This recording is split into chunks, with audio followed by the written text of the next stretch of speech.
Hello students, today's topic is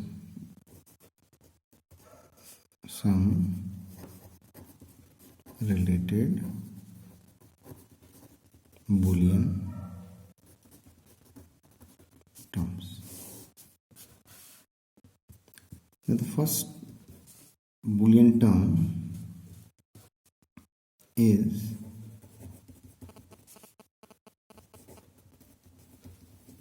contingencies.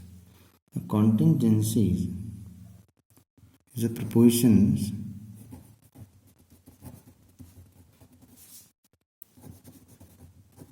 that have some combinations of ones and zeros in truth table. So any proposition which we can express in terms of zeros and one in truth table, that is called contingencies. This is the first term. Second term is tautologies. Tautologies are the propositions which is always true or one. For example,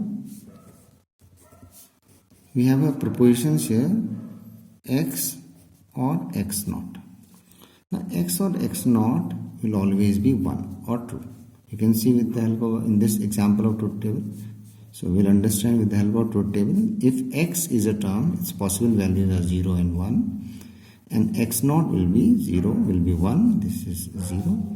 And x or x naught, we know the rule, 0 or 1 is 1, 1 or 0 is also 1. So x or x naught is always 1, whether the value of x is 0 or 1. So we can call it x or x naught is a tautology statement. Now, the third term, which is opposite of tautology, is called contradictions or fallacy. This is a proposition which is always false or 0. The example is x and x naught will be always 0.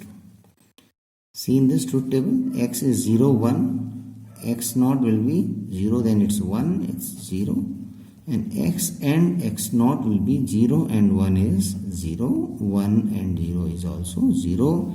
So x and x naught proposition is always 0, whether x is 0 or 1. So we can say x and x naught is a fallacy or a contradiction. Now the fourth one is consistent statements. Now two statements will be consistent if their conjunction. Two statements, one statement is x, second statement is y, their conjunction and. So two statements are consistent if the conjunction is not a contradiction. Is not a contradiction means not 0, not false. Then we have three terms: converse, inverse, and contrapositive. These three terms we'll understand with the help of a diagram. Look at this conditional statement. The conditional statement is x implies y. In x implies y, x is considered as antecedent, and the y, the second term, is considered as consequent. Now the x implies y is a conditional statement. What would be its converse? It's converse form where the antecedent become consequent and consequent become antecedent. So x implies y, converse form is y implies x, because here the consequent y become antecedent and antecedent x become consequent. Second term is inverse. Inverse where antecedent become negated antecedent and consequent become negated consequent. The third term is